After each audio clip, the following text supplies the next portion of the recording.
नमस्ते मित्रों, चलिए आज आगे कुछ जानकारी प्राप्त करते हैं निजता के अधिकार के बारे में। निजता का अधिकार हर व्यक्ति के लिए स्वतंत्रता और गरिमा का आधार है, जिसे भारतीय संविधान के अनुच्छेद 21 के अंतर्गत मौलिक अधिकार के रूप में मान्यता प्राप्त है। निजता मात्र के अकेले छोड़े जाने का अधिकार नहीं, बल्कि इसमें आत्मनिर्णय, व्यक्तिगत जानकारी की सुरक्षा, पसंद व शरीर की स्वतंत्रता शामिल है। निजता का अधिकार का परिचय देखते हैं। निजता की अवधारणा का उद्देश्य है कि व्यक्ति अपने जीवन के व्यक्तिगत पहलुओं में अनावश्यक हस्तक्षेप के बिना स्वतंत्र एवं शांतिपूर्ण जीवन जी सके।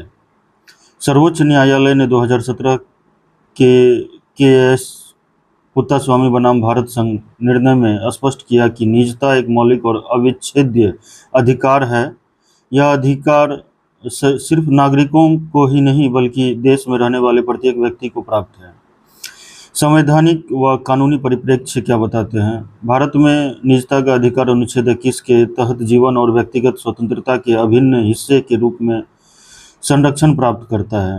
1948 के मानवाधिकार घोषणा पत्र में भी इसका उल्लेख मिलता है। संविधान के भाग 3 द्वारा गारंटीकृत स्वतंत्रता की रक्षा के क्रम में यह अधिकार सर्वोच्च स्थान रखता है। अधिकार के प्रकार व परीक्षण। निजता के निम्नलिखित रूप माने गए हैं: दैहिक स्वतंत्रता, सूचनात्मक गोपनीयता, पसंद व अभिव्यक्ति की स्वतंत्रता। न्यायालय के अनुसार राज्य यदि कभी निजता के अधिकार में हस्तक्षेप करना चाहता है तो उसे 3 परीक्षणों लीगैलिटी, नेसेसिटी, प्रोपोर्शनैलिटी से गुजरना होगा। विधायी जनादेश, वैध उद्देश्य और न्यूनतम हस्तक्षेप से गुजरना होगा। डिजिटल युग और निजता के विषय में देखते हैं। डिजिटल युग में निजता की चुनौती और बढ़ गई है। आधार, सोशल मीडिया, डेटा स्टोरेज आदि के प्रसार से व्यक्तिगत डेटा की सुरक्षा एवं दुरुपयोग की समस्या सामने आई है।